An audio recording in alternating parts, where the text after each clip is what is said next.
I learned to cook in the dark. Not literally, though there were nights in that South Side studio when the electricity got shut off, and I'd make peanut butter sandwiches by candlelight, pretending it was romantic instead of pathetic. But that's not what I mean. I learned to cook in the dark hours. 4 a.m. before the twins woke up, before the sun cracked the horizon over Lake Michigan. I'd stand at the ancient stove with its 2 working burners and prep their bottles, make myself instant coffee, plan my day in the silence that belonged only to me. That was 30 years ago. I still wake up at 4 a.m. This morning, March 14th, the day everything would change, though I didn't know it yet. I woke to the sound of my neighbor's dog barking and the familiar weight of Chicago winter refusing to let go of spring. My bedroom in the Lincoln Park brownstone I bought 15 years ago still felt too big, too quiet. The other side of the bed hadn't been slept in since Richard left in 2015, and I'd long since stopped putting pillows there to fill the space. I made coffee in the kitchen that Beth called rustic, and Lauren called dated.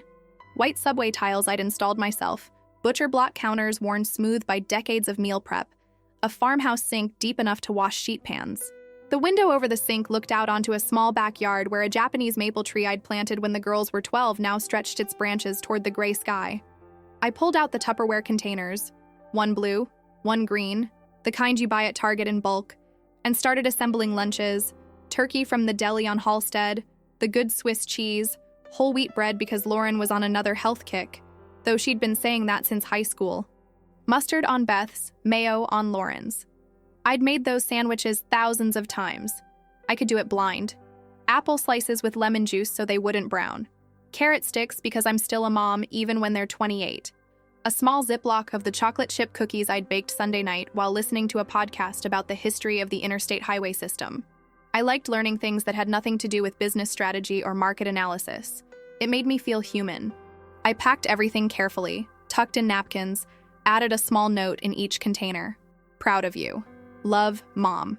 Simple. I'd learned a long time ago not to be too effusive. The girls had grown allergic to sentimentality somewhere around age 16. By 7 a.m., I was dressed. I chose carefully, not too carefully. Jeans that fit well, the lavender cardigan Beth gave me last Christmas, still with the tags on it when I unwrapped it. Clearly a last-minute purchase. I'd worn it exactly twice, both times when I knew I'd see her. White canvas sneakers, my everyday purse, a worn leather crossbody I'd carried for a decade. I looked at myself in the hallway mirror. 58 years old. Gray streaking through dark brown hair I wore in a practical bob. Lines around my eyes that deepened when I smiled. My mother's cheekbones, my father's stubborn jaw. I looked like someone's mother. I looked like someone's grandmother, though neither of my daughters showed any signs of heading that direction. I looked, I thought with a kind of detached clarity, old. I'd spent 3 decades building a company that employed over 400 people. I'd negotiated contracts worth tens of millions of dollars. I'd stood in front of hostile boardrooms and venture capitalists and made them believe in my vision through sheer force of will. But standing in my own hallway, holding 2 plastic containers of lunch, I felt small. "They'll be happy to see you," I said to my reflection. My reflection didn't look convinced. The Red Line at 8 a.m. was crowded with the usual mix of downtown commuters: young professionals in headphones, students with backpacks, service workers in uniform heading to hotels and hospitals and office buildings. I stood near the doors, holding the lunch bags, watching the city slide past the windows. The train emerged from the tunnel between Fullerton and Armitage, and suddenly there was light. Weak March sunlight filtering through clouds the color of old concrete. I'd taken this train thousands of times. In the early years when Holloway and Associates was just me and 2 contractors working out of a rented office space above a dry cleaner in Wicker Park, I'd taken it with a laptop bag and a desperate hope that I could make payroll.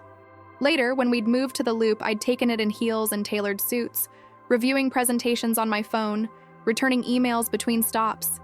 I'd stopped taking it regularly 5 years ago after the sale, after I became invisible. That had been the point, of course. The confidentiality agreement wasn't just about protecting the company's transition. It was about protecting me. James and Linda understood what I needed: distance, space, the ability to step back without the industry watching, without competitors circling, without clients panicking. Holloway and Associates became Walker and Chen in a single press release. Founder Diane Holloway retires to pursue personal interests. A dozen industry publications ran the story. I got flowers and congratulatory emails for 3 weeks. Then everyone moved on. I kept 60% ownership. I kept board approval rights on major decisions. I kept quarterly dividends that funded a lifestyle I barely used. What I gave up was the daily presence, the public face, the weight of being the person everyone looked to. I gave it up because I was tired. Because I'd spent the twins' entire childhood being Diane Holloway, CEO, and I wanted to spend whatever time I had left being Diane Holloway, mom. Except my daughters didn't seem to need a mom anymore. The train pulled into the Washington Wabash stop.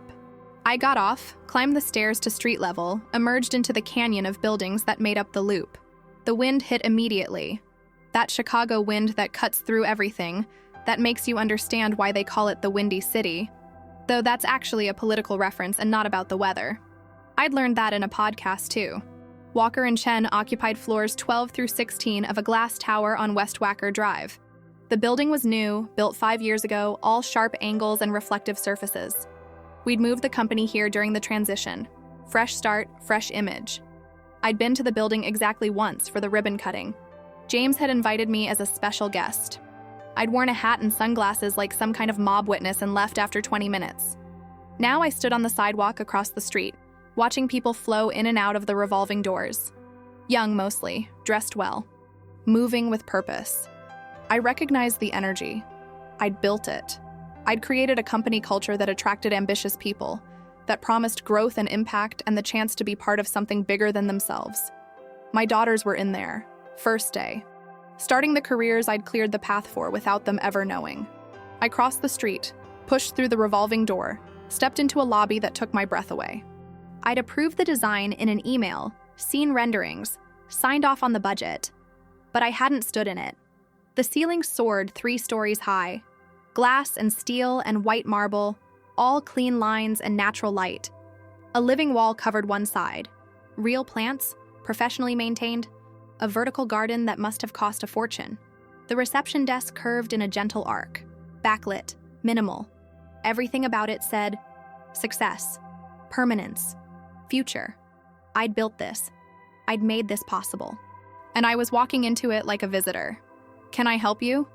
The receptionist was young, early 20s, with perfect makeup and a professional smile. Her nameplate said, Amber. Yes, hi. I'm here to see Beth Holloway and Lauren Holloway. They just started today. I'm their mother. Amber's smile didn't waver. Let me call up for you. One moment.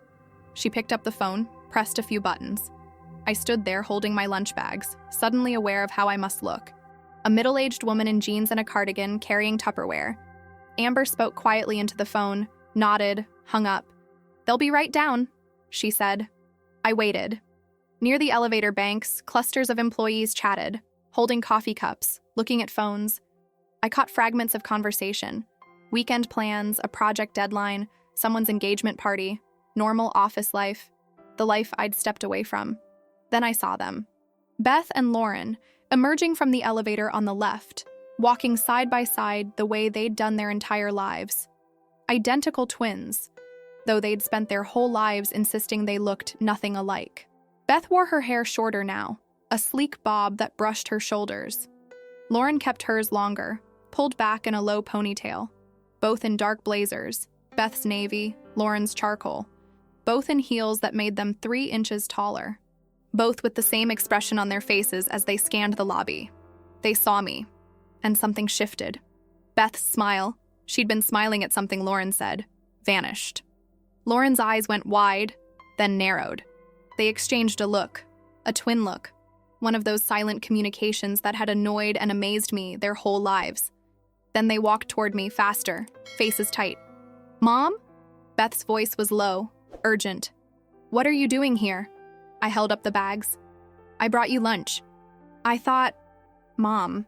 Lauren glanced over her shoulder at the group near the elevators. 2 women, 1 man, all around the twins' age, all watching with undisguised curiosity. You can't just show up at our work. I know, sweetie, I just wanted to... We're not kids anymore. Beth took another step closer, creating a barrier between me and the rest of the lobby. We don't need you to pack our lunches. Something cold settled in my chest. I know you're not kids. I just thought, first day, it might be nice to... It's not nice, Mom. It's embarrassing. Lauren's voice had that edge I recognized, the one she got when she was mortified. Like when I showed up to her college graduation with a homemade sign. Like when I tried to friend her on Facebook freshman year. The man from the elevator group said something to the women. One of them laughed. I felt it like a spotlight. Okay, I said quietly. I'm sorry, I didn't mean to. Old lady. Beth said it almost under her breath, but I heard it. I heard every syllable. We don't need you anymore. Take your things and get out of here. The lobby didn't go silent. Lobbies never do, but it felt silent. The receptionist looked down at her computer screen. The elevator group definitely wasn't pretending not to watch anymore. Beth, Lauren started, but Beth shook her head. She needs to understand. We're professionals now.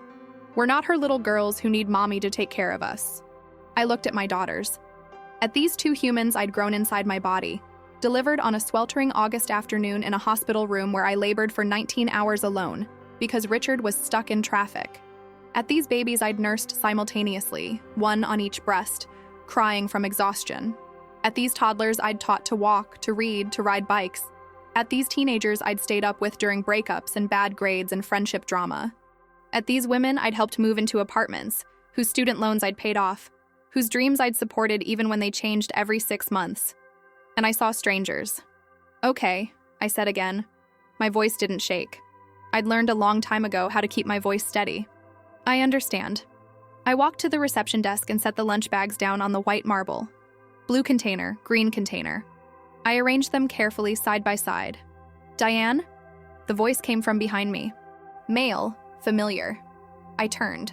James Walker stood near the elevator banks, coffee cup in hand, perfectly tailored suit, salt and pepper hair that made him look distinguished instead of old. He smiled, surprised, pleased. Diane Holloway, is that you? My heart stopped. Beth and Lauren were right there. Right there. James, hi. I kept my voice light, casual. Just dropping something off. He started walking toward us. No. James, I was just leaving. Nonsense, come up for coffee. It's been too long. I wanted to run something by you about the Portland expansion anyway. Beth and Lauren were staring at me, then at James, then at me. You know Mr. Walker? Lauren asked. Her voice was different, uncertain. Oh. James looked between us, understanding dawning. These are your daughters, the new analysts? He laughed. Small world. Beth and Lauren, your mother and I go way back. She's an old friend, I cut in, from a long time ago. James, I really do need to go. We'll catch up later. I walked toward the revolving doors before he could say anything else, before my daughters could ask questions, before everything I'd built, both the company and the comfortable fiction of my retirement, could crumble in a lobby I'd paid for. Behind me, I heard James say something to the twins. I heard Lauren's voice, high and confused. How do you know our mom? I pushed through the revolving door and stepped into the cold March morning. I walked 3 blocks before I stopped, before I let myself lean against a building, before I let myself feel it. They were ashamed of me. My daughters, who I'd given everything to, were ashamed of me. And they had no idea who I was. I didn't go home. I couldn't. The brownstone would feel too empty, too full of the echoes of who I thought I was versus who I apparently had become. So I walked. Chicago is a good city for walking when your heart is breaking. It's big enough to get lost in, structured enough that you can't get too lost. I walked east toward the lake, hands shoved in my cardigan pockets, chin tucked against the wind. Past Millennium Park, where tourists took photos of Cloud Gate. The Bean, everyone calls it, though I've never understood why we need to give our public art food nicknames. Past the Art Institute with its lion statues. Past the harbor where sailboats sat wrapped in canvas, waiting for weather warm enough to justify existence. I ended up at Promontory Point, a man-made peninsula jutting into Lake Michigan like a stubborn finger.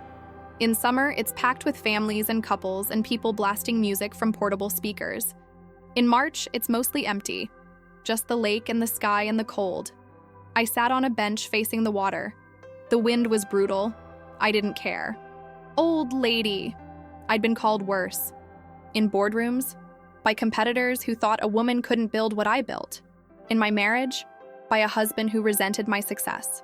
But hearing it from Beth, in that lobby, in front of her new colleagues, that was different. That was my daughter deciding I was an embarrassment. My phone buzzed. I pulled it out. Text from Lauren. Mom, sorry if we seemed harsh. Just trying to be professional. Talk later? Nothing from Beth. I typed, No worries, honey. Have a great first day. Love you. She didn't respond. I sat there for an hour watching the waves hit the concrete breakwater. The lake was gray, choppy, infinite. It didn't care about my hurt feelings. It had been here before me and would be here after me. There was something comforting in that. My phone rang. James. I considered not answering. Then I remembered I was still majority owner of his company, and that seemed childish. Hey, Diane, I think I just screwed up. His voice was tight. I didn't realize. I had no idea those were your daughters. I thought they just had the same last name. It's fine, James. It's not fine. They don't know, do they? About you and the company? No. A long pause. Why not? Because it's none of their business. Diane, they work there now. They're going to find out eventually. Maybe, but not today. Not like this. Another pause. I could hear office sounds in the background. Phones, voices, the ambient noise of a functioning business. What do you want me to do? He asked. Nothing. Don't tell them anything. The confidentiality agreement still stands. But, James, please. He sighed. Okay, but they were asking questions. About how I know you. I told them we worked together years ago at a different firm. They seemed to buy it. Thank you. Diane, can I ask you something? I waited. Why did you go there today? I watched a seagull land on the breakwater, strut along the wet concrete, take off again. Because I'm their mother and it was their first day and I wanted to do something nice. And apparently I'm a sentimental old fool who doesn't know when she's not wanted. You're not old. I laughed. It came out bitter. Tell that to my daughters. They're just at that age, they're figuring out who they are separate from you. It's normal. You have kids, James? You know I don't. Then don't tell me what's normal. I hung up, immediately felt bad about it. Texted him. Sorry, bad morning, talk tomorrow. He responded, understandable, here if you need. James was a good man. He'd been my first hire when Holloway and Associates was just me and a prayer. He'd stuck with me through the lean years, through the growth years, through my divorce when I showed up to work with puffy eyes and mascara stains. When I told him I wanted out, not out, but out of the daily grind, out of the public eye, he'd understood. He and Linda had bought the company not because they wanted to squeeze me out, but because they wanted to preserve what I'd built while giving me the space I needed. I trusted him with my company. I just didn't trust him to understand what it felt like to pack your daughter's lunches and have them reject you in a lobby you paid for with 2 decades of 18-hour days. I finally went home around 3 p.m. The brownstone was exactly as I'd left it. Too big, too quiet, too full of memories that felt increasingly like museum exhibits.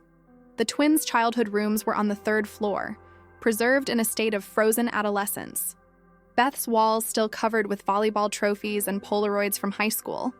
Lauren's with swim team ribbons and college acceptance letters I'd framed because I was so proud. So absurdly proud that these girls I'd raised alone had gotten into Northwestern and DePaul and University of Chicago.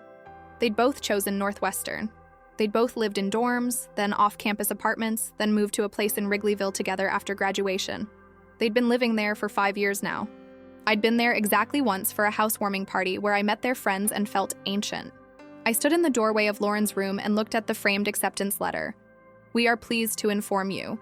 I'd cried when that letter came. Happy tears, proud tears, relieved tears. The kind of tears that come when you realize you didn't completely screw up, that your kids turned out okay despite everything. Except maybe I had screwed up. Maybe by working so hard to give them everything, I'd somehow made them think I was nothing. Stop. Stop feeling sorry for yourself. I went downstairs, changed into yoga pants and an old Northwestern sweatshirt, ironic now, and tried to figure out what to do with myself. This was supposed to be my retirement. This was supposed to be the part of my life where I relaxed, where I enjoyed the fruits of my labor, where I pursued hobbies and interests that had nothing to do with market penetration and quarterly earnings. I'd taken up pottery. I'd joined a book club that met once a month at the library. I volunteered at a women's shelter on Thursdays, teaching resume workshops. I'd started painting, badly but enthusiastically. I cooked elaborate meals for one and froze the leftovers. I went to museums on weekday mornings when they were empty. I read novels. I took long baths. I lived a life that was supposed to be peaceful. Instead, I mostly felt useless. I pulled out my laptop and checked my personal email. The usual spam, a newsletter from the Art Institute, an email from my book club about next month's selection. Then one from Linda Chen. Subject line, quick question. Diane, hope you're well. James mentioned you stopped by this morning. I know the confidentiality agreement is important to you, but I wanted to give you a heads up that the board is pushing for an investor day in June. They want to bring in potential VCs for the Portland expansion. That means a lot of press, a lot of scrutiny.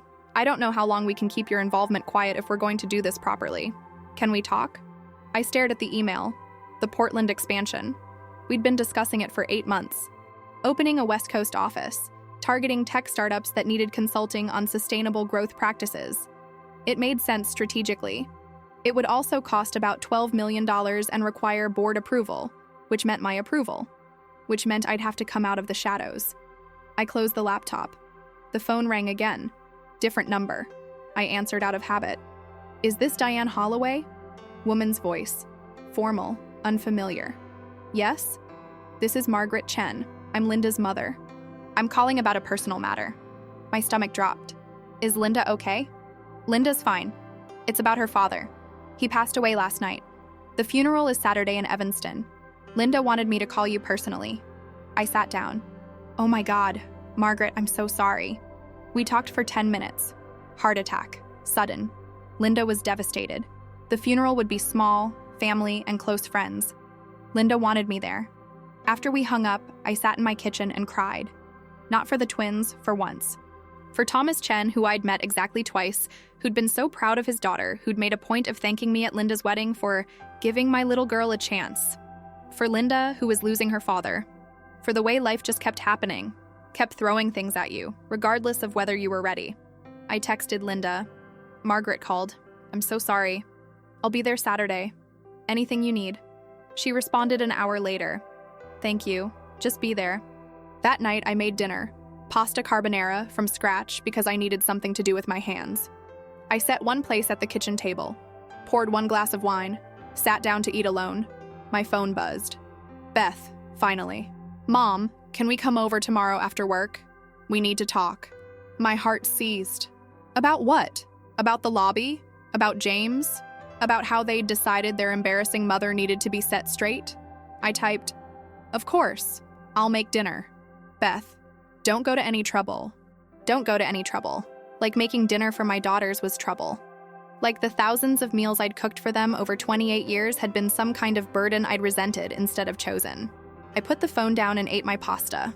It was perfect, creamy, salty, the pancetta crispy the way it should be. I tasted nothing. At 10 p.m., I got ready for bed.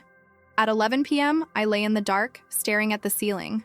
At midnight, I gave up and went downstairs, made chamomile tea, sat at the kitchen table with my laptop. I pulled up Walker and Chen's internal portal. I still had access. Executive level, full permissions. I could see everything. Employee directories, project files, financial reports, internal communications. I typed my daughter's names into the search bar. 2 profiles appeared. Beth Holloway, Junior Analyst, Marketing Division. Lauren Holloway, Junior Analyst, Client Relations. Both with the same generic headshots they'd used for LinkedIn. Both with the same sparse bios. Recent graduates. Excited to be part of the team. Standard corporate speak. I clicked through their department pages, saw the names of their supervisors, their team members, their upcoming projects. Both had been assigned to small accounts, entry-level stuff. Exactly what they should be doing. Exactly what everyone starts with. They had no idea I could see this. They had no idea I'd approved their hiring. Not directly. But James had sent me the final candidates for both departments weeks ago, and I'd seen their names and given the green light without hesitation. They'd earned their positions. Their applications were strong. Their interviews had been good. They deserved to be there, but they didn't know any of that. They thought they'd done it on their own. I closed the laptop and went back to bed. This time, I slept. Not well, but enough. Friday arrived the way Fridays do, with the peculiar mix of relief and emptiness that comes when you're retired, and every day is functionally the same. I woke at 4 a.m. as always, made coffee, stood at my kitchen window watching the maple tree in the backyard sway in the pre-dawn dark. The twins were coming for dinner. I had all day to prepare. I told myself not to overthink it. Then I spent 2 hours overthinking it. What to make? Something they liked, but not so elaborate that it seemed like I was trying too hard. Beth was on her health kick. Lauren claimed to be dairy-free this month, though I'd seen her Instagram post last week with a picture of deep dish pizza, so maybe that was over. I settled on roasted chicken with vegetables and a simple salad. Safe, uncomplicated, hard to screw up. I went to the farmer's market in Lincoln Park. Yes, they have those year-round now, mostly with greenhouse produce and stored root vegetables in March, but the act of going felt purposeful. I bought organic chicken from the vendor who knew my name, vegetables from the woman who always gave me an extra bunch of kale, fresh bread from the German bakery that had been there since the 70s. As I walked home, bags in hand, I passed a playground. It was empty except for one mother pushing a toddler on a swing, both bundled against the cold. The toddler shrieked with joy. The mother laughed. I'd been that mother once. Twin babies in a double stroller, sleep-deprived and overwhelmed and so happy I thought I might burst. Every milestone felt miraculous. First words, first steps, first day of kindergarten when I'd cried in the parking lot and had to reapply my makeup before going to work. When had they stopped needing me? When had I become the embarrassment instead of the hero? I walked faster. At home, I cleaned. The house was already clean. I had too much time on my hands not to keep it clean, but I cleaned anyway. Dusted the living room where we never sat. Vacuumed the dining room we hadn't used since Christmas. Arranged fresh flowers in the vase Beth said made the house look like a grandma lives here. By 3 p.m., the chicken was in the oven. By 4, the vegetables were prepped. By 5, I'd changed clothes 3 times and settled on dark jeans and a cashmere sweater in deep blue. Casual, but not sloppy. Put together, but not trying. At 5:47, the doorbell rang. I opened the door to find my daughters on the porch, both still in work clothes, both looking tired. Beth carried a bottle of wine. Lauren had her work bag slung over her shoulder. "Hi," I said. "Come in." They came in. Hung their coats on the hooks by the door that still had their names above them from elementary school. Beth's in purple marker, Lauren's in green. They'd picked those colors when they were 6 and insisted on them ever since. "Smells good," Lauren said. She sounded cautious. "Roasted chicken." I figured something simple. "Mom, we said don't go to trouble." Beth handed me the wine. Red, expensive. The kind they definitely couldn't afford on entry-level salaries. "It's not trouble." I had to make dinner anyway. We stood in the hallway, awkward. "Should we sit?" I asked. We moved to the kitchen. They took their usual seats at the table. Beth on the left, Lauren on the right, me at the head. The same configuration we'd had since they were in high chairs. "So," Beth started, "we wanted to talk about yesterday." Here it was. "Okay," I said carefully. "We were too harsh." Lauren jumped in. "In the lobby. We shouldn't have said what we said." "But," Beth continued, "there was always a but. You have to understand where we're coming from. We're trying to establish ourselves as professionals, as adults. And when you show up like that, bringing lunch in Tupperware, it makes us look like we can't take care of ourselves." I let that sit for a moment. "I understand. Do you?" Beth leaned forward. "Because this isn't the first time, Mom. Remember when you showed up at Lauren's office Christmas party 2 years ago? Remember when you called my boss at the startup to ask about my hours? That was because you were working until midnight every night and I was worried." "Exactly." Beth pointed at me. "You were worried, but we're adults. We don't need you to worry about us anymore." Something in my chest cracked. "I'll always worry about you. That's what mothers do. But it has to stop." Lauren's voice was gentler than Beth's, but the message was the same. "We love you. We appreciate everything you've done for us. But we need space. We need boundaries." Boundaries. That was the word of our generation, I suppose. Everyone needed boundaries. Everyone needed space. Nobody needed their mother bringing them lunch. "I hear you," I said. "I do, and I'm sorry if I embarrassed you." "Thank you." Beth sat back satisfied. That's all we needed to hear. The timer went off. I stood, grabbed oven mitts, pulled the chicken out. It was perfect. Golden brown, crispy skin, the smell filling the kitchen. I'd made this dish 1,000 times. I could make it in my sleep. I carved the chicken in silence, plated it with the roasted vegetables, served my daughters the way I'd been serving them their entire lives. We ate. They told me about their first week. The offices were amazing. Their coworkers seemed nice. The work was challenging but interesting. Beth was on a team handling social media strategy for a healthcare client. Lauren was doing preliminary research for a manufacturing company looking to expand into sustainable practices. "Mr. Walker seems really great," Lauren said. "He actually stopped by my desk yesterday to check in, asked how I was settling in." My fork paused halfway to my mouth. That's nice. He mentioned he knows you, Beth said. From a long time ago? Some consulting firm? Mm-hmm. I took a bite of chicken, chewed slowly. What firm? Beth pressed. It was years ago. I barely remember. We worked on a project together.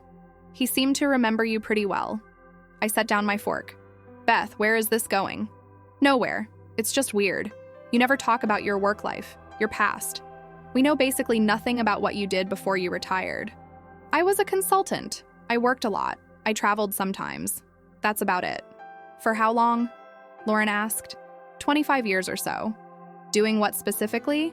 Business strategy, operations, helping companies scale.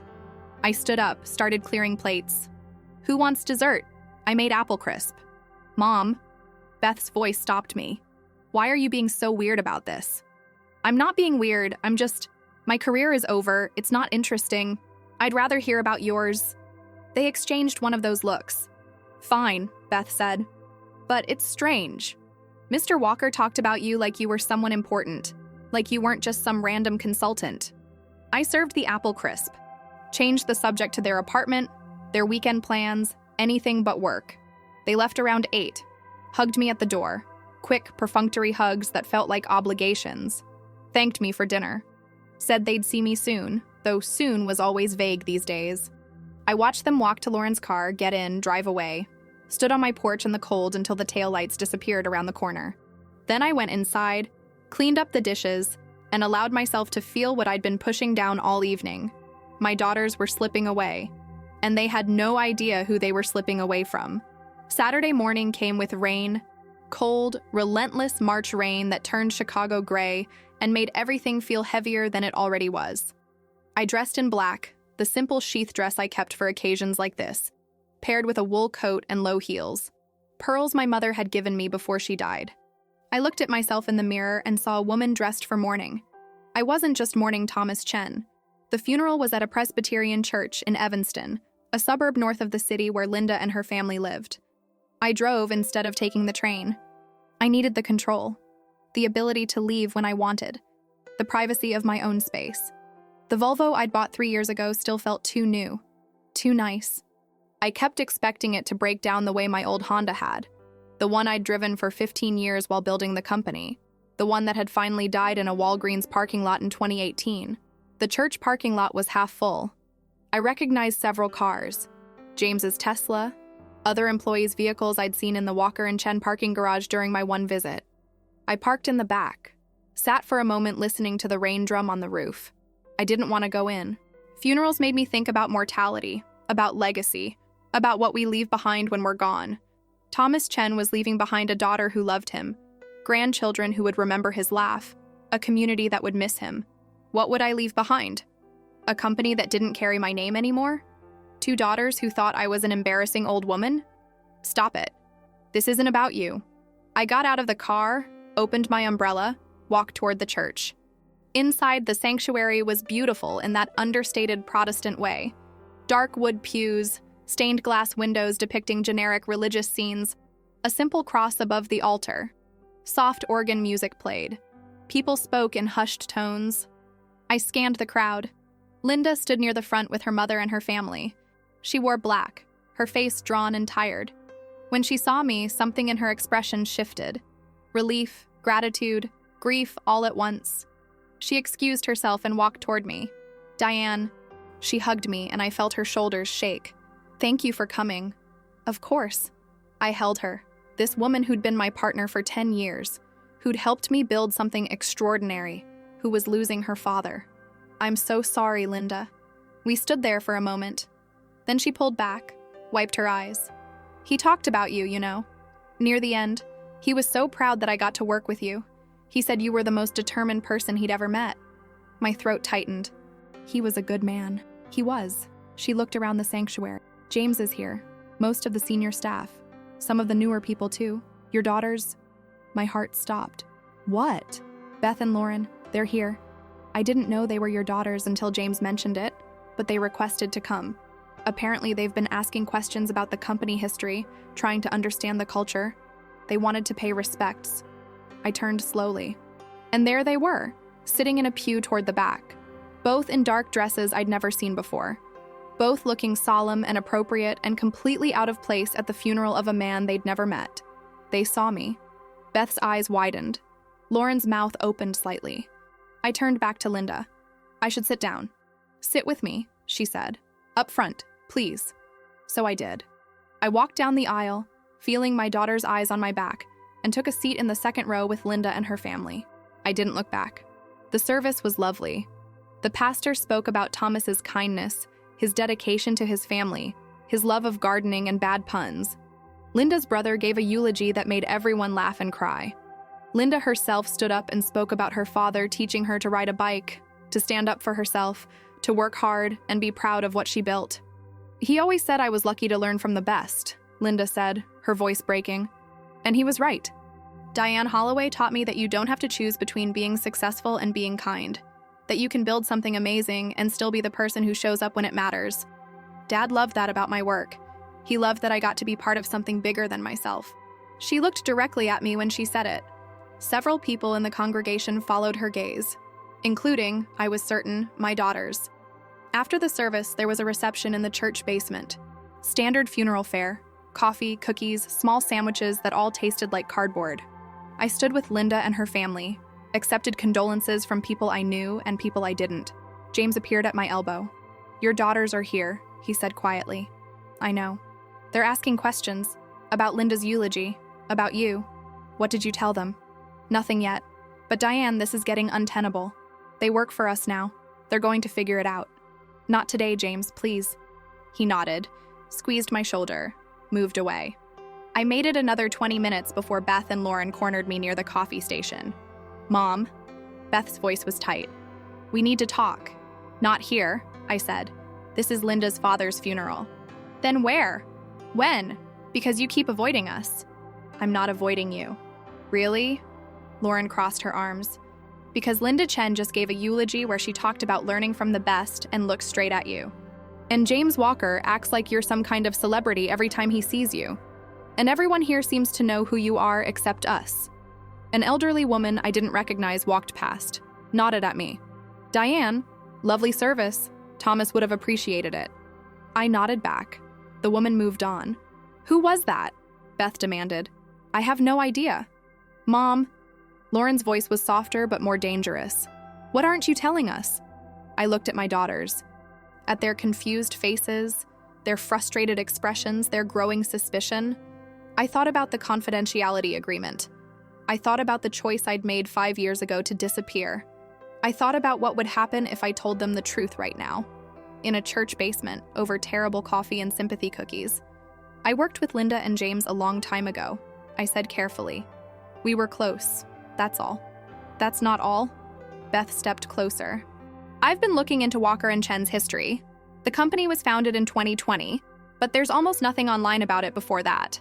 Like it appeared out of nowhere. And every article I can find mentions a previous iteration but never says what it was called or who ran it. My pulse quickened. Why are you researching your own company? Because something doesn't add up. Because everyone there treats you like you're someone important, and you act like you're nobody. I am nobody. Not anymore. Mom, Lauren started. Girls, I set down my coffee cup. I can't do this right now. I came here to support Linda. That's all. If you want to talk about my past, we can do it another time. When? Beth pressed. Soon. That's what you always say. Because you always push. We stood there at an impasse. Other mourners circulated around us. Normal conversations happened. Weather, traffic, memories of Thomas. And we stood frozen in our dysfunction. Finally, Linda appeared. Diane, thank you again for coming. Can I steal you for a moment? Mom wants to say goodbye. I seized the escape. Of course. Girls, I'll call you tomorrow. I walked away before they could protest. Spent 20 minutes with Margaret Chen, accepted her gratitude, promised to check in on Linda in the coming weeks. When I finally left the church, Beth and Lauren's car was gone. I drove home in the rain, hands tight on the steering wheel, mind racing. They were too close. They were asking the right questions, and I was running out of ways to deflect. The next 2 weeks passed in a strange limbo. I didn't hear from Beth or Lauren except for a few perfunctory texts. Busy week, swamped with work, talk soon. I knew what they were doing, They were digging, researching, trying to piece together the puzzle of who their mother used to be. I should have told them. I knew I should have told them. But every time I thought about it, I imagined their reactions. The shock, the anger, the realization that they'd rejected their mother in the lobby of a company she owned. The embarrassment would be unbearable, for them and for me. So I said nothing. I went to my pottery class on Tuesdays. I volunteered at the women's shelter on Thursdays. I attended my book club on Friday evening and pretended to have finished the book I'd read 3 pages of. I lived my quiet, retired life and pretended everything was fine. But everything wasn't fine. Linda called me on a Wednesday afternoon in late March. "Diane, we need to talk about the Portland expansion. The board meeting is scheduled for April 15th. We need your approval on the final proposal. Send it over, I'll review it." That's the thing. The new board members, the ones who came on after the transition, they're asking questions about the ownership structure, about the silent majority shareholder. They want to meet you. I closed my eyes. Linda, I know. But if we're going to move forward with this, if we're going to bring in outside investors, they need to know who they're dealing with. The confidentiality agreement protected you for 5 years, but it can't protect you forever. I need time to think about it. Diane, the meeting is in 3 weeks. I know. After we hung up, I sat at my kitchen table and stared at nothing. The maple tree in the backyard was starting to bud, tiny green promises of spring. In a month, it would be covered in leaves. In 2 months, it would provide shade for summer barbecues I wouldn't host because my daughters were too busy with their new careers. My phone buzzed. Text from James. "Your daughters requested a meeting with Linda and me. They want to discuss company history. What do you want me to do?" I stared at the text. Then I called him. "They did what?" "They sent an email this morning, very professional. Said they're working on a project analyzing Walker and Chen's growth trajectory and want to understand the company's origins. They specifically asked about the founding story and the previous ownership structure." James, you can't tell them. Diane, they're not going to stop. And honestly, they deserve to know. They're your daughters. They work here. How long are you going to keep lying to them? I'm not lying, I'm just... Omitting? That's still lying. I pressed my fingers against my temples. When did they request this meeting? Next Monday, 2 p.m. Can you push it? I already confirmed it. James, Diane, I love you like a sister. You know I do. But this has gone on long enough. You can either tell them yourself before Monday, or Linda and I are going to have to answer their questions honestly. We can't lie to employees, even if they're your kids. He was right. I knew he was right. I just didn't want him to be. I'll tell them, I said quietly. This weekend. I'll invite them over and I'll tell them everything. You sure? No, but I'll do it anyway. I texted both girls that night.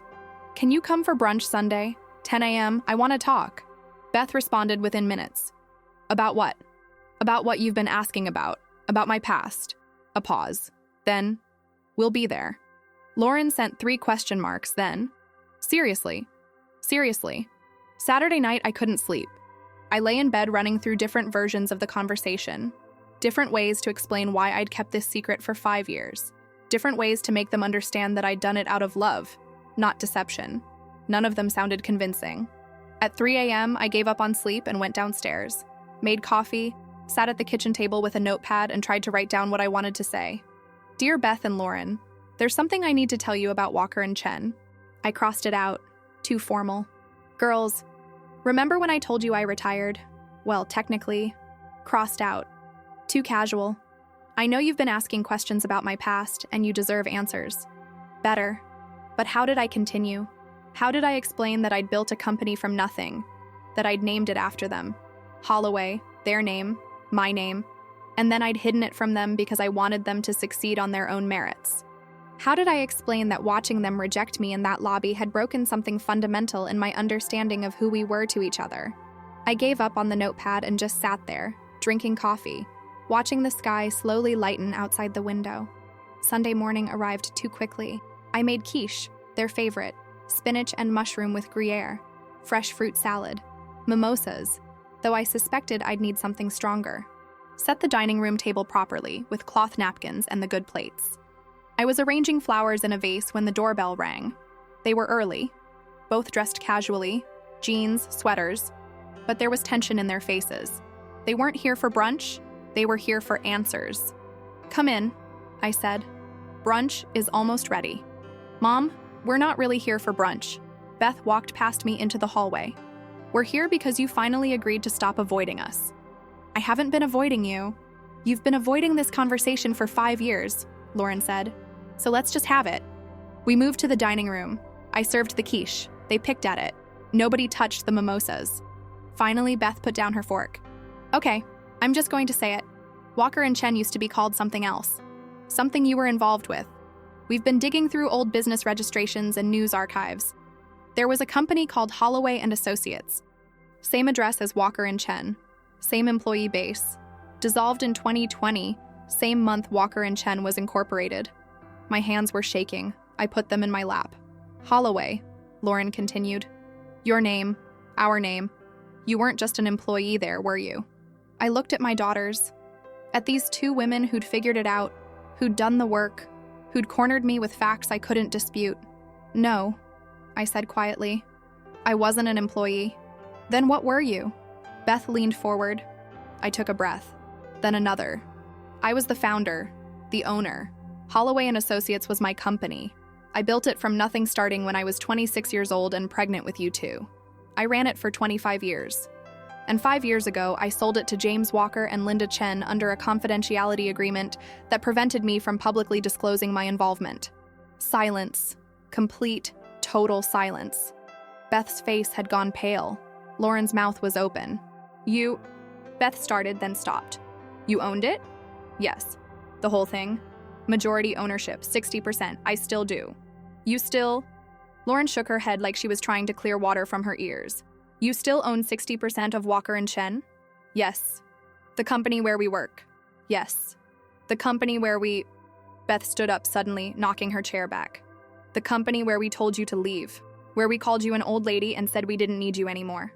The quiche sat between us, getting cold. You let us work there, Lauren said slowly. You let us apply and interview and get hired, and you never said anything. I didn't let you do anything. You earned those positions. James and Linda didn't give you any special treatment. I made sure of that. You made sure? Beth laughed, but it wasn't a happy sound. Jesus Christ, Mom. You made sure? You've been pulling strings the whole time? No strings. You got hired because you were qualified. You're doing well because you're good at your jobs. I've had nothing to do with any of it. Except for owning the company. Beth's voice rose. Except for being the mysterious founder everyone talks about in hushed tones. Except for being the reason James Walker and Linda Chen treat you like royalty. God, we must have looked so stupid. So unbelievably stupid. Standing in that lobby telling our mother, who owns the building, to take her Tupperware and get out. Beth, don't. She held up a hand. Don't try to make this okay.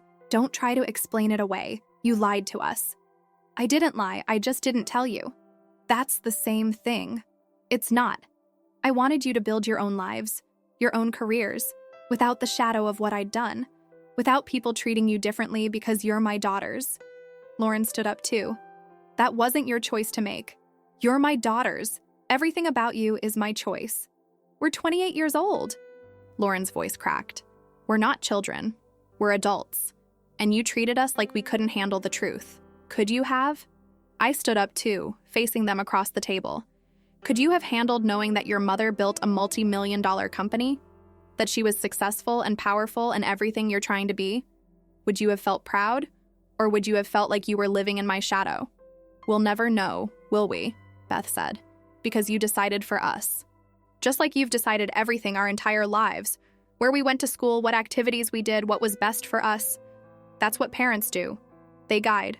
They protect. They also trust, Lauren said quietly. They also let go. The words hit harder than if she'd shouted them. I was trying to let go, I said. My voice was small now, defeated. That's why I sold the company. That's why I stepped back. So I could finally just be your mom.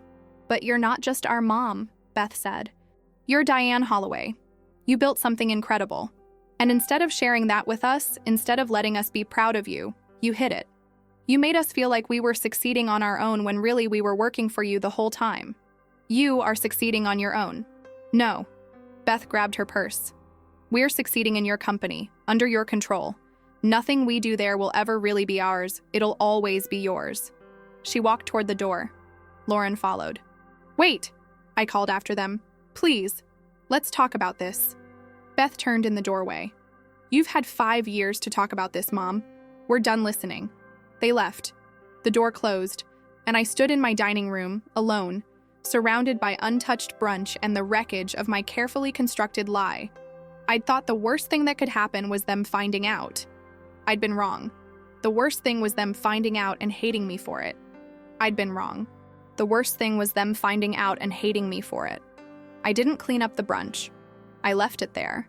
The cold quiche, the wilting fruit salad, the untouched mimosas, and went upstairs to my bedroom. I lay down on top of the covers, fully dressed, and stared at the ceiling. It was 11:30 in the morning. I stayed there until the room grew dark. Monday came because Mondays always come, regardless of whether you're ready for them. I woke up on top of the covers, still in yesterday's clothes, my mouth dry and my head pounding. For a moment, I couldn't remember why I felt so terrible.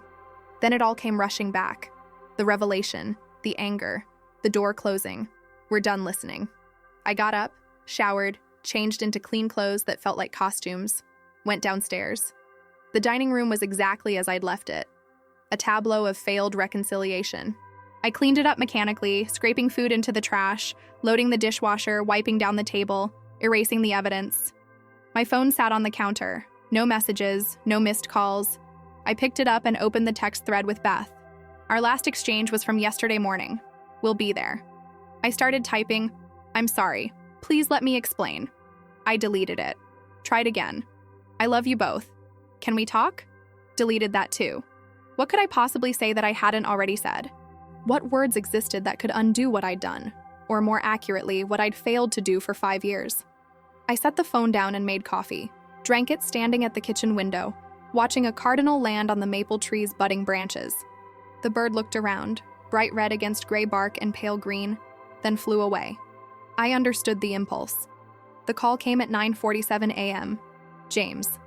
"Diane, we have a problem." I closed my eyes. What happened?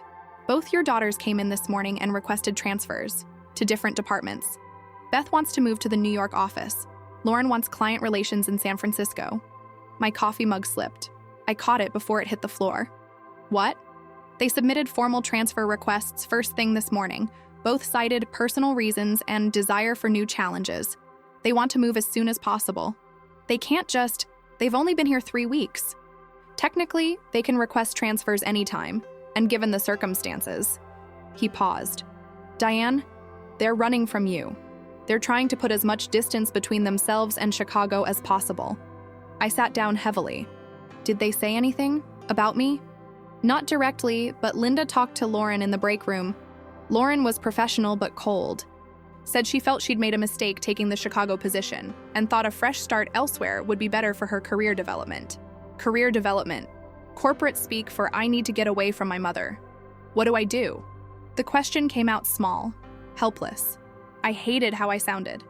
"I don't know," James said honestly. "But Diane, the board meeting is next Monday. We need to know if you're coming, if you're going to publicly acknowledge your role in the company. Because if your daughters are here, and you're there, this is going to get a lot more complicated. If I'm there, they'll leave. If they know I'm still involved, they'll quit entirely. Maybe. Or maybe seeing you own it, seeing you step back into the role you built, will make them understand why you did what you did. They'll never understand. They might, eventually, but not if you keep hiding." After we hung up, I sat in my kitchen for an hour. Then I did something I hadn't done in 5 years. I opened my laptop, pulled up Walker & Chen's internal portal, and really looked at it. Not just checking my daughter's profiles or skimming quarterly reports. I looked at everything. The company I'd built, the culture I'd created, the mission statement I'd written at 2 a.m. in that Southside studio apartment. We help businesses grow sustainably, ethically, and with purpose. It was still there, on the website, in every employee handbook, in the lobby on a bronze plaque I'd commissioned in 2015. I clicked through department pages. Saw initiatives I'd started that were still running. Mentorship programs, sustainability partnerships, the scholarship fund for first-generation college students.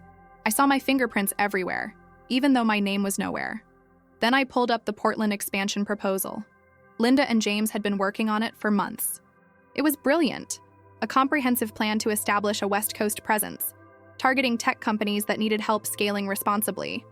The kind of work we'd always done best. The kind of work I'd always believed in. It needed $12 million in funding. It needed board approval. It needed me to come out of hiding and fight for it. I read through the entire 200-page proposal, made notes, saw 3 places where the financial projections were too conservative and 4 places where the risk assessment missed key factors. I opened a new document and started writing.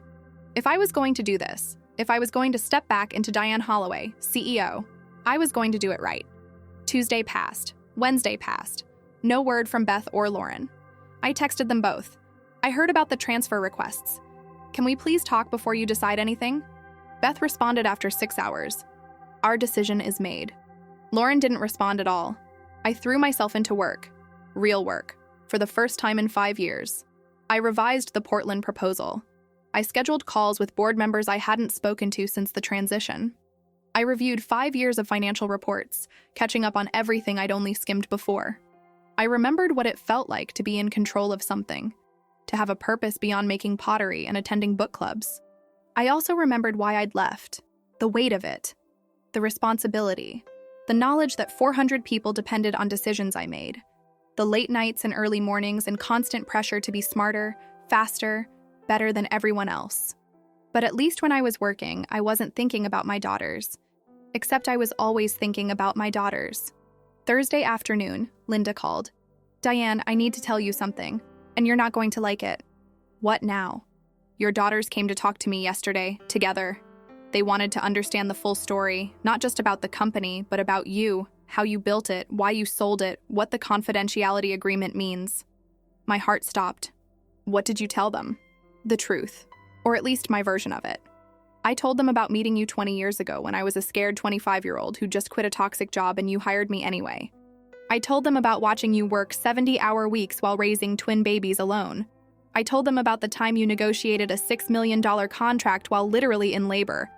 I wasn't in labor, I was having Braxton Hicks contractions. Diane, you were timing them between PowerPoint slides. That's labor. Linda's voice softened. I told them that you're the most dedicated person I've ever met. To your work, yes. But more importantly, to them. That everything you did, every choice you made, was about giving them the best life possible. I felt tears building. How did they react? Lauren cried. Beth got very quiet. Then they thanked me and left. That was yesterday. I haven't seen them since. They're still planning to transfer? As far as I know. I pressed my palm against my forehead. Linda, I'm coming to the board meeting Monday. I've revised the Portland proposal. I'm going to present it myself. Silence on the other end. Then, are you sure? No, but I'm doing it anyway. This is my company. I built it. I disappeared for 5 years because I thought that's what my daughters needed. But they found out anyway, and they're running away anyway, so what did I accomplish? Nothing. I sacrificed my identity for nothing. You didn't sacrifice it for nothing. You got 5 years with them. You gotta be their mother without the complication of being their boss. I was never their boss, Linda. I was never anything to them except the embarrassing old lady who showed up with Tupperware. That's not true. It feels true. Another pause. Diane, if you come Monday, if you present to the board, it's going to change everything. You'll be public again. There will be press, industry attention. Your daughters will have to face it whether they're ready or not. I know. And you're willing to risk your relationship with them for this? I looked out my kitchen window at the maple tree, now fully budded, tiny leaves unfurling in the spring air. I don't have a relationship with them to risk. They won't talk to me. They're leaving the city to get away from me. I've already lost them, Linda. I might as well have my company back. I heard her breath catch. Okay, then we'll see you Monday. 2 p.m., Conference Room A, dress for battle. Friday morning, I did something impulsive.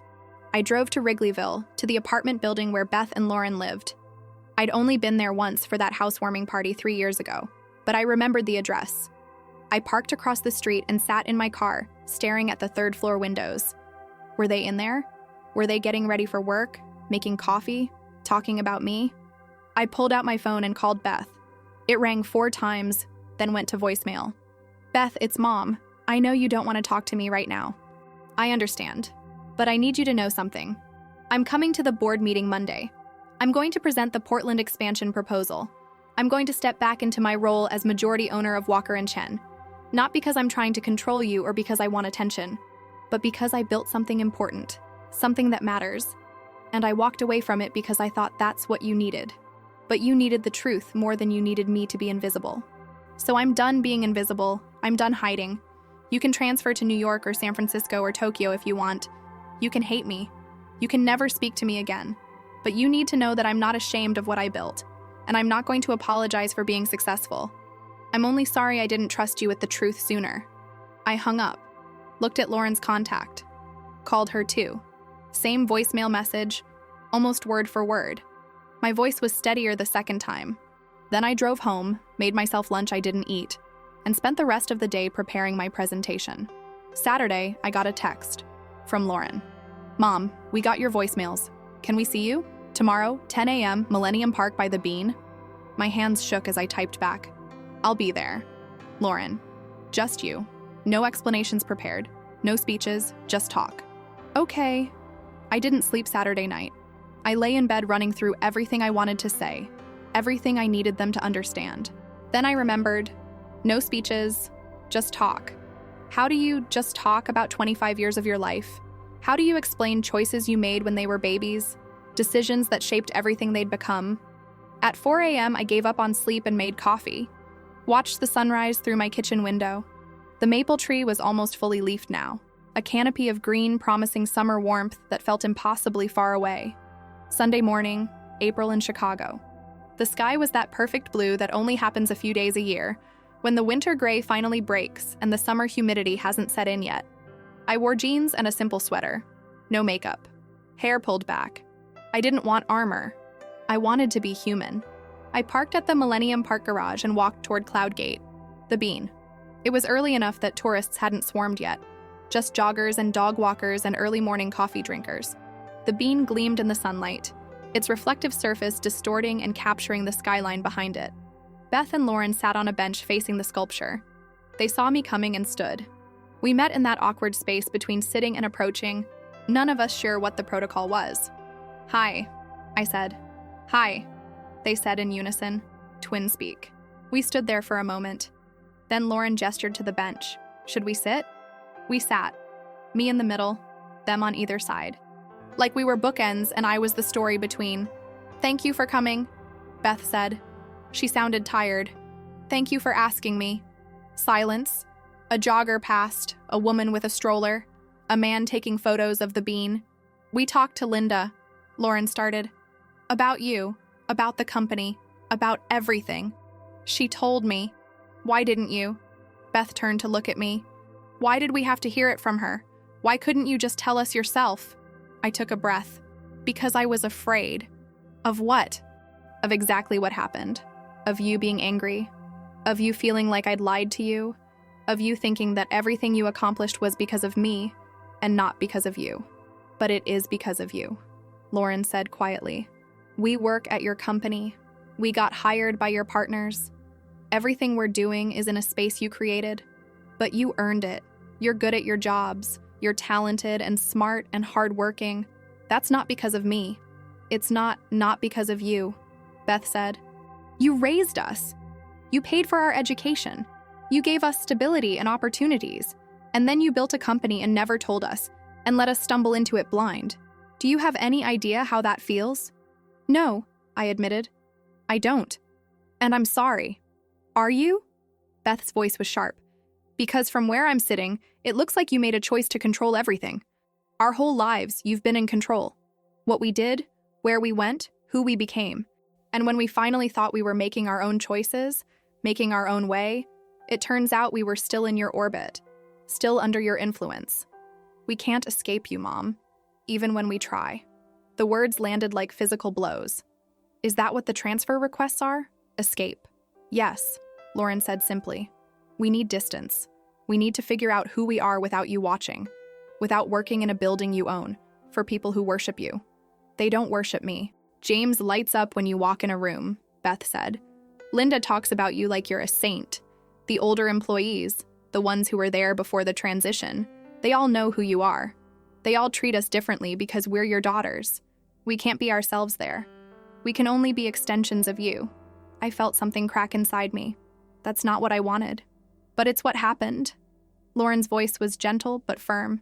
Your intentions don't matter as much as the impact. And the impact is that we can't work there. Not while you're involved. So what do you want me to do? Sell my shares? Walk away completely? They exchanged a look. Beth spoke.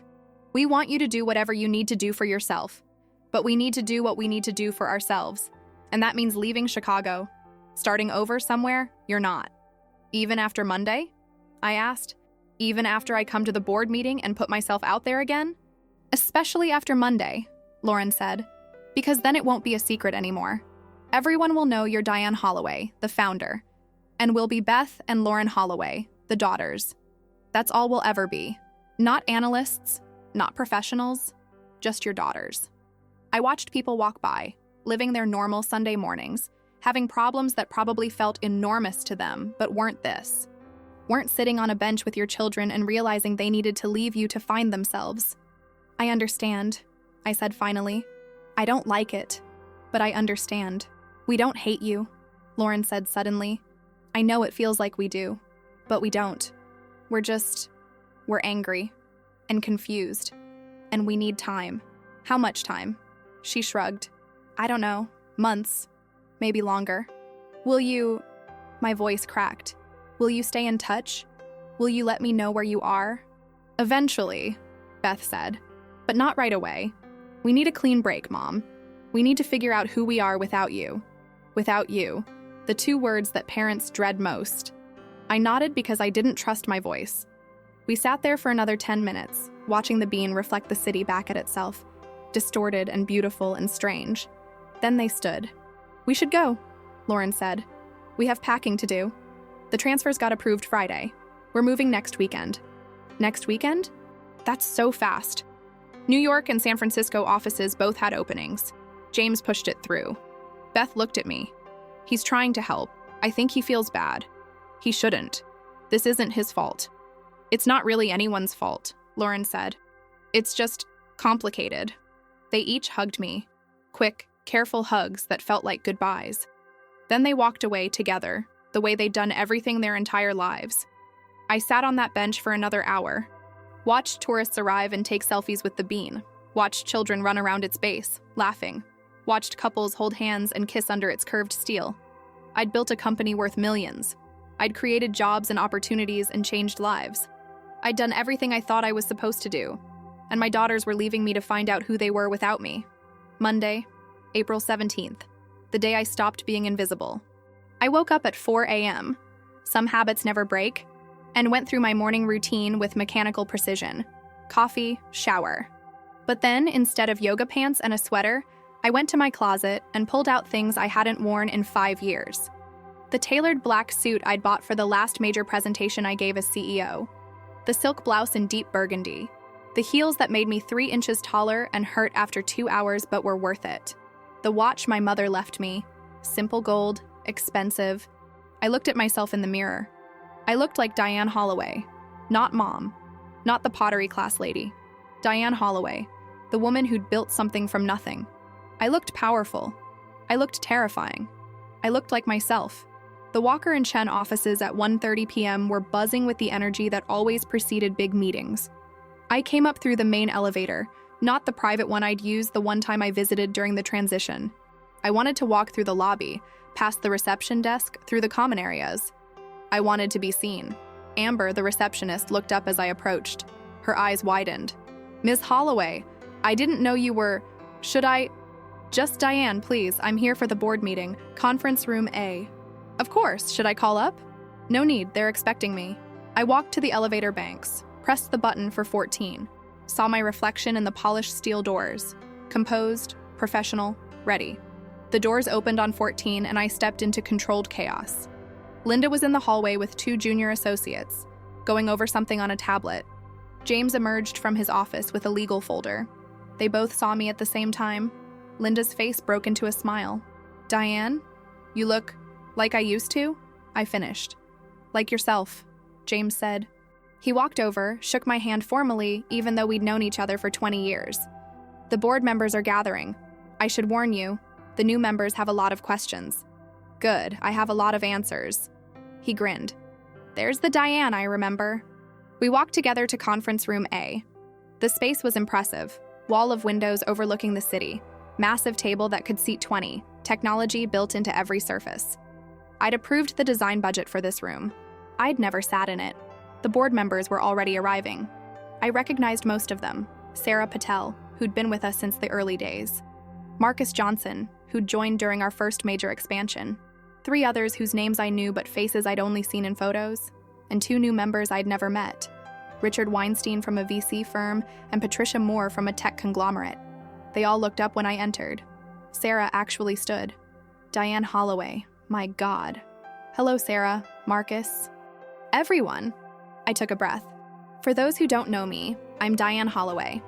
I founded this company 30 years ago as Holloway & Associates.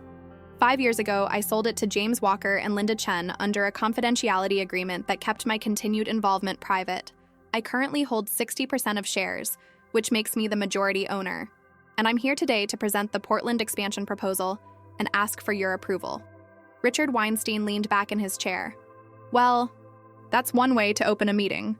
Patricia Moore smiled slightly. I was told you were shy about publicity. This doesn't seem shy. I was shy, I said. I'm not anymore. We took our seats. James at the head of the table, me to his right, Linda to his left. The power configuration was clear. This was still my company. For the next 90 minutes, I presented. I walked them through the Portland proposal with the revisions I'd made. I showed them financial projections, market analysis, risk assessments. I answered every question with precision and confidence. I was sharp. I was on. I was Diane Holloway. Halfway through, the door opened quietly. I glanced over. Beth and Lauren stood in the doorway. My heart stopped. James saw them too. Linda turned. Sorry, Beth said quietly. We know we're not supposed to be here, but we needed to see this. It's fine, James said after a beat. Come in, sit in the back. They came in and took seats in the chairs along the wall, the ones meant for observers and assistants. My daughters watching me be the person they'd never known I was. I forced myself to focus, to continue presenting, to not let my voice shake or my hands tremble, to be professional. When I finished, there was silence. Then Marcus spoke. That was exceptional. The most thorough analysis I've seen in 5 years. Sarah nodded. I vote yes. We'd be fools not to move forward. Richard Weinstein looked thoughtful. I have concerns about the timeline, but the fundamentals are sound. Contingent on some adjustments to the Q3 targets, I'm in. One by one, the board members agreed. $12 million. Approved. The Portland expansion would happen. There's one more thing, I said. I'd like to propose a restructuring of leadership titles. James and Linda have been running this company brilliantly for 5 years. They deserve formal recognition as co-CEOs. I'll retain my position as majority shareholder and will take the title of board chair. But the day-to-day operations should officially be theirs. James looked at me, surprised. Linda's eyes were shining. All in favor? Marcus asked. Every hand went up. Then it's settled. Welcome back, Diane. And congratulations, James and Linda. The meeting adjourned. Board members came up to shake my hand, to welcome me back, to ask why I'd ever left. I made small talk. I was gracious. I was everything I needed to be. And all I could see were my daughters, still sitting in the back row, watching me with expressions I couldn't read. When the room finally emptied, James and Linda shepherding the board members out to give me space, I turned to Beth and Lauren. Hi, I said. Hi, they said. We stood there in the conference room, the city spreading out behind us through the wall of windows. 14 floors up, on top of the world I'd built. You were incredible, Lauren said finally. I've never seen you like that. That's because you've never seen me work. Why did you stop? Beth asked. If you're that good, if you love it that much, why did you walk away? I sat down at the conference table. After a moment, they came and sat across from me. Because I loved you more, I said simply. Because I spent your entire childhood being Diane Holloway, CEO. I missed recitals. I missed parent-teacher conferences. I fell asleep at the dinner table. I was always working, always busy, always somewhere else. And when you graduated college, I realized I'd given you everything except my presence. So I walked away. I thought if I could just be your mom, just be present and available and there, We'd finally have the relationship I'd always wanted. But we didn't want that, Beth said quietly. We didn't need you to be available all the time. We needed you to be honest. I know that now. Lauren reached across the table, took my hand. That presentation was amazing. The way you commanded the room, the way you knew every detail, that's who you are. And we never got to see it. I wanted you to see yourselves, not me. But we're part of you, Beth said. Your daughters, your legacy. We can't see ourselves clearly if we don't see you clearly. I felt tears building. I was so afraid of overshadowing you. You did overshadow us, Lauren said. But not because you were successful. Because you hid it. The secret was the shadow, Mom. Not the success. We sat there, hands linked across the table. The city behind us. The company around us. Are you still leaving? I asked. They looked at each other. Then Beth spoke. Yes. Not because we're running away, but because we need to do this. We need to build something that's ours. In cities where nobody knows your name, where we can succeed or fail on our own terms. But we'll stay in touch, Lauren added quickly. Weekly calls, visits. We're not cutting you out, Mom. We're just giving us all space to breathe. Okay, I said. My voice was thick. I can work with that. And, Mom? Beth squeezed my hand. We're proud of you. We're angry still, yeah, and hurt. And it's going to take time to work through that. But we're proud. What you built? It's incredible. You're incredible, Lauren said. We just needed to see it to believe it. 3 months later. July. The Portland office opened on a Thursday. Bright, modern space in the Pearl District, floor-to-ceiling windows overlooking the Willamette River. James and Linda flew out for the ribbon cutting. So did several board members. And so did I. I stood in the new office, looking at the wall where we'd hung the company timeline. It started in 1993 with a grainy photo of me in that Southside studio apartment. 26 years old, pregnant, terrified, determined. Then photos through the years. Early employees, major clients, office expansions, the transition to Walker & Chen in 2020, and now Portland 2025. My story, my legacy, no longer hidden. Diane? Sarah Patel waved me over. Come meet the Portland team. I spent 2 hours meeting new employees, shaking hands, answering questions about the early days. Several people asked for advice. A few asked for photos. I was gracious, warm, present. I was myself. That evening, Linda and James took me to dinner at a restaurant on the waterfront. To Portland, James raised his glass. And to Diane, for making this possible. To all of us, I corrected. I couldn't have done this without you two. You could have, Linda said. But we're glad you didn't have to. We talked about the expansion, about projections, about plans for the future. Then Linda leaned forward. How are the girls? I smiled. Good. Beth is thriving in New York. She got promoted last month, senior analyst. Lauren loves San Francisco. She's been kayaking in the bay on weekends, sending me pictures of the Golden Gate Bridge. You talk regularly? Every Sunday. Video calls. They tell me about their work, their lives.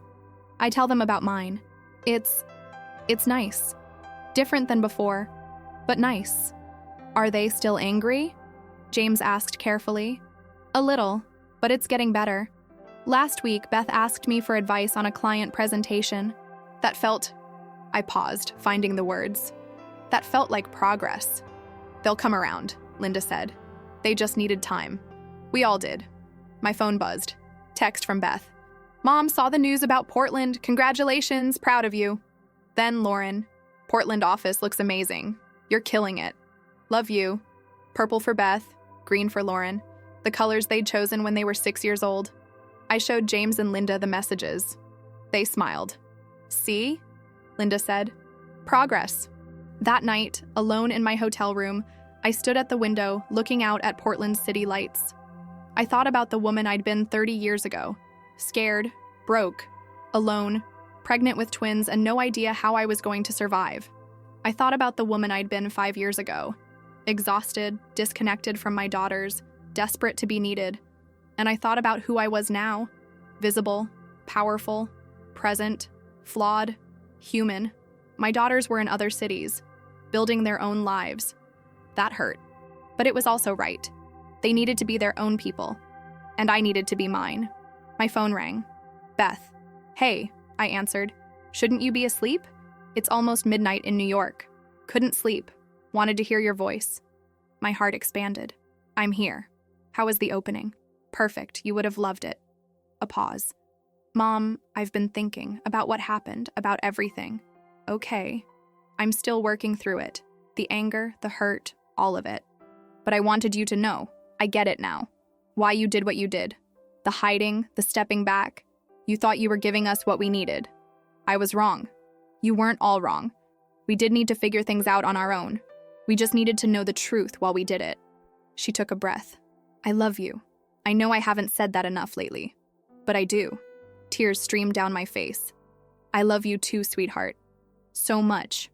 I know. I've always known. We talked for another 20 minutes. About work, about her apartment, about a guy she'd started seeing. Normal things. Mother-daughter things. When we finally hung up, I sat on the edge of the hotel bed and let myself cry. Not sad tears. Relief tears. Grateful tears. We weren't fixed. We probably never would be completely. But we were healing. And that was enough. 6 months later. January 2026. I stood in my kitchen in the Lincoln Park brownstone, making lunch. Turkey sandwiches on whole wheat, apple slices with lemon juice, chocolate chip cookies I'd baked the night before. I packed everything into 2 containers, one blue, one green, and added a note to each. Proud of you. Love, Mom. Beth and Lauren were flying in for the weekend. Not for work, not for a holiday, just to visit, just to see me. I'd offered to cook dinner Saturday night. They'd said yes immediately. The house was ready. Their rooms on the 3rd floor were still preserved in adolescent amber, but I'd put fresh sheets on the beds. I'd bought their favorite snacks. I'd made sure the bathroom had the shampoo Lauren liked and the face wash Beth used. Small things. Mother things. At 2 p.m., the doorbell rang. I opened it to find my daughters on the porch, both in winter coats, both carrying overnight bags, both smiling. Hi, Mom, they said in unison. Hi, girls.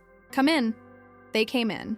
Hung their coats on the hooks by the door, Beth's hook in purple, Lauren's in green, kicked off their shoes, followed me into the kitchen the way they'd done thousands of times before. I made you lunch, I said, holding up the containers. For your flights tomorrow, I thought. That's perfect, Beth said. Thank you.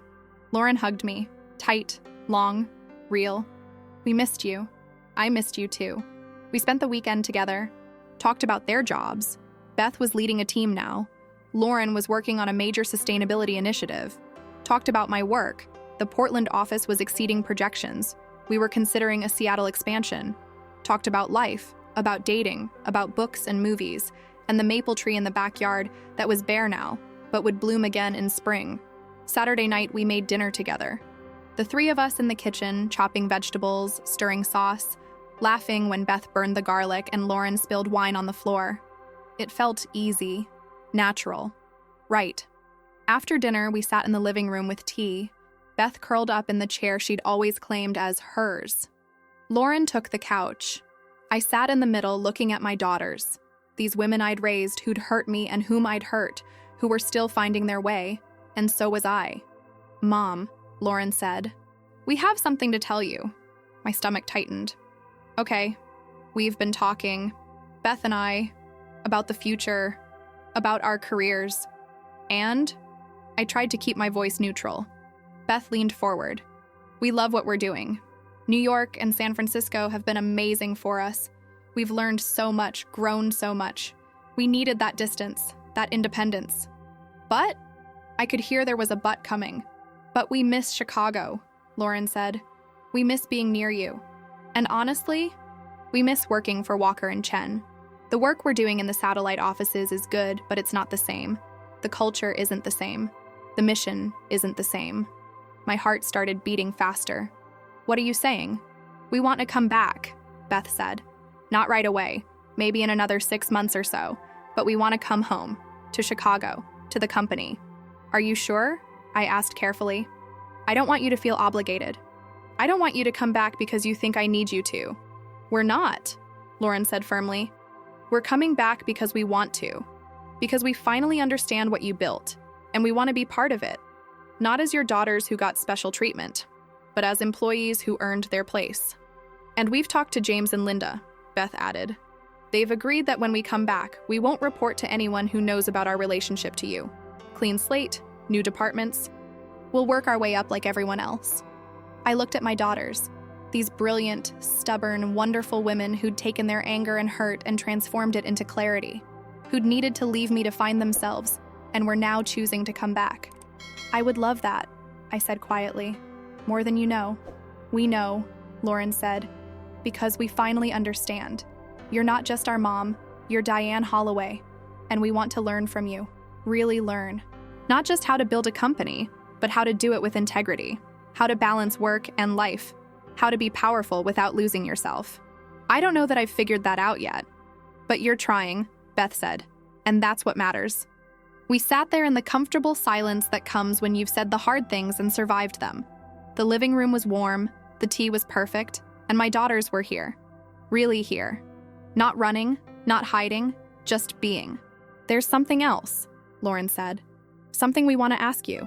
Anything. When we come back, when we're settled and ready, would you mentor us, officially? Not as our mom, but as someone who's been where we want to go? I felt tears building again. You want me to mentor you? We do, Beth said. We spent so much time being angry that you hid your success from us. But now we realize you have so much to teach us.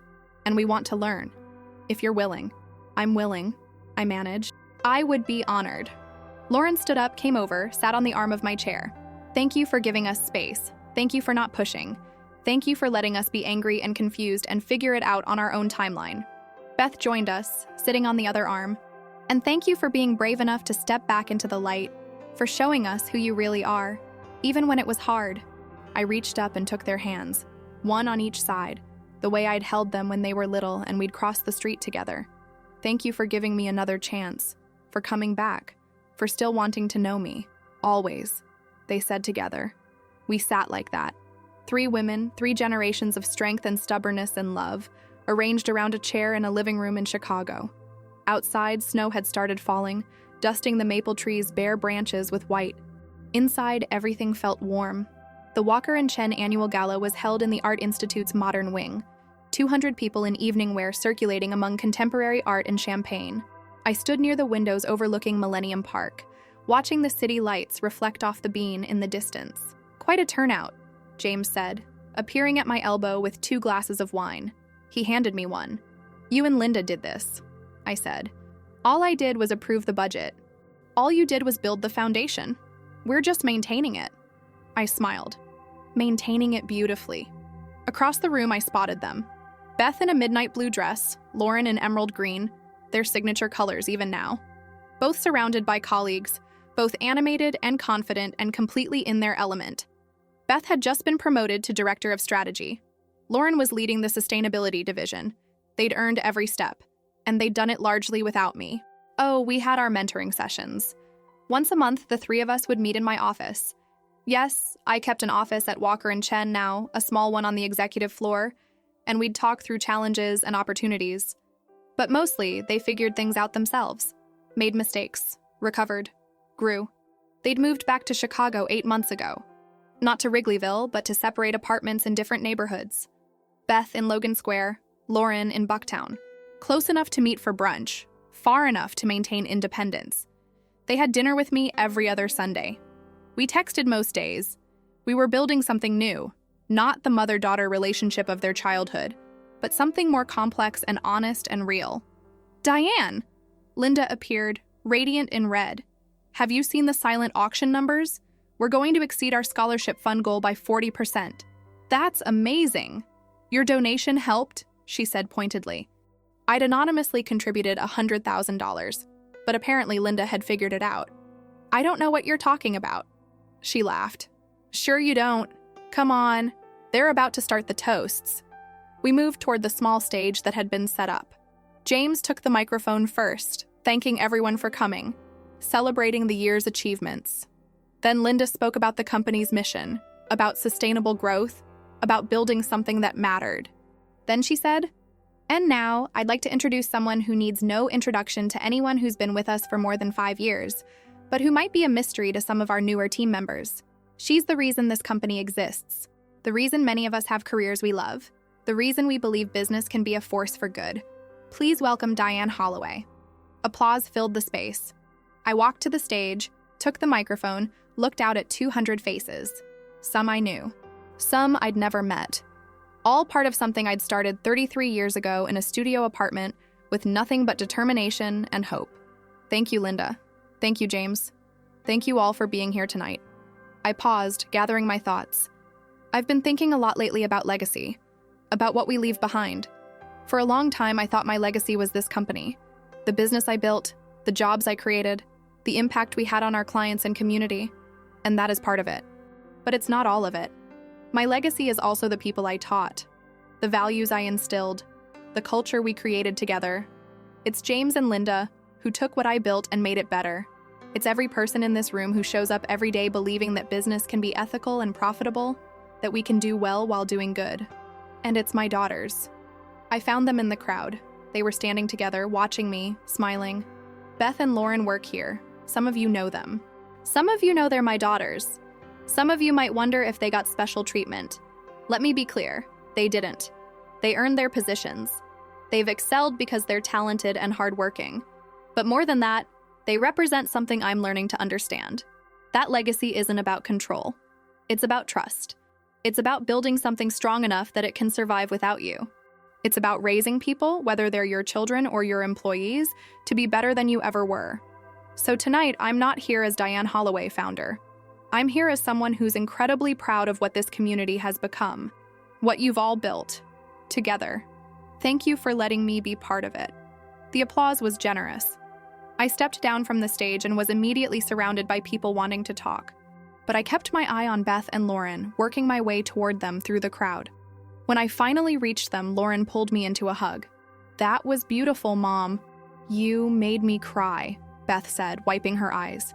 "In front of my entire department." "Sorry," I said. "Not sorry at all." "We're proud of you," Lauren said. "Not just for what you built, but for how you're handling it, for sharing it, for letting go." "I'm proud of you," I replied. "Both of you. For having the courage to leave and the courage to come back. For building your own paths while still letting me walk beside you sometimes." "Always beside you," Beth said. "Just not behind you anymore." "Or in front of you," Lauren added. "Beside me is perfect," I said. A photographer approached. "Ms. Holloway, could we get a photo of the three of you? For the company newsletter?" We posed, me in the middle, Beth and Lauren on either side. The photographer clicked several shots.